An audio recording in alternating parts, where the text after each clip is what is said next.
Hey folks, welcome and thank you for joining us today. My name is Mario Guerra, the two-time former mayor of the great city of Downey, and I'm here with my co-host, Eric Pierce, the editor of the Downey Patriot. And you're here today talking Downey with Mario and Eric.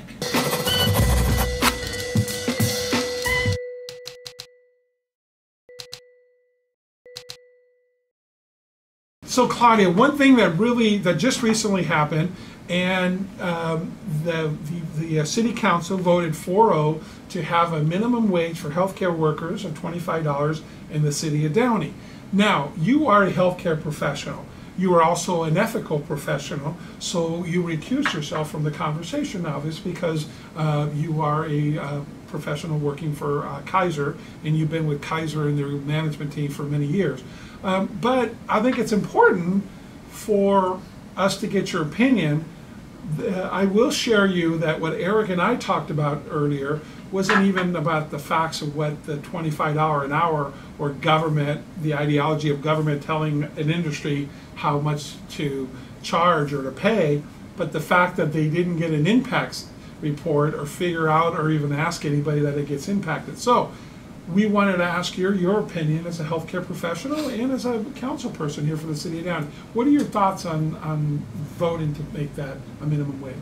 Thank you, Mario, and thank you, Eric. This is certainly the first time the city of Downey has involved itself from that standpoint in labor negotiations for a minimum wage increase. From a healthcare standpoint, my heart is with my healthcare workers because all of us, the healthcare workforce, really has continued to respond to such a public health emergency, and certainly I believe in fair wages for all, for every industry. Healthcare was certainly severely impacted. Having said that, however, I do believe, and yes, I recuse myself because of my current employment, and I want to make sure that our residents know I, to the best of my ability, I try to operate in a transparent form. I believe in transparency in our government. But your question is, how do I feel about that? Well, I believe that we know the state of California has the strongest labor laws in the country, and we have labor union environments, and these unions advocate strongly, aggressively, and fairly on behalf of the workers. And having said that, I don't believe it is our position in local government to dictate what an industry should or should not pay their workers, because again, I look at things from a global standpoint, and really we need to look at the repercussions and the unintended consequences of this vote. Do I believe our healthcare workers deserve better wages? Absolutely. However, that needs to be left to the union and the employer. Whatever employer that is, because think about this: we reinvented ourselves in the city of Downey from an aerospace engineering community that was potentially crushed after the end of the Cold War, and we reinvented ourselves into a medical hub with 3 major hospitals and clinics, and we're now a medical hub with a biomedical overlay. So what does this mean? What are the unintended consequences of such an action? Well, this doesn't include every category of healthcare worker, first and foremost, but secondly, what is that? That is a dangerous precedent to set, because what is next? What other industries will come before city council and their unions representing them say, what about me? What about me?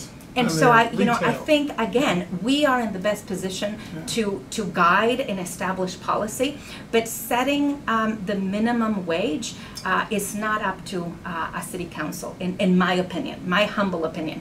I also believe that having a knee-jerk reaction and immediately voting on such a measure with such potential disastrous consequences to our community without an impact report. We need to have some data.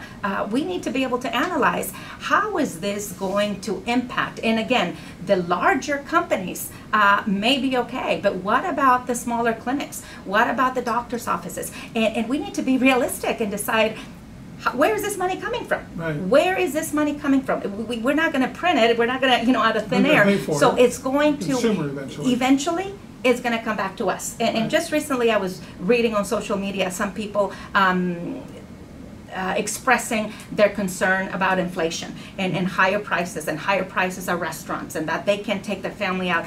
Well, folks, again, when we as a council dictate what certain people ought to make, we need to prepare ourselves and really buckle our belts, because that is, the inflation will continue and the prices are going to increase across the board. And so if it's healthcare it will be. And who is going to pay for it?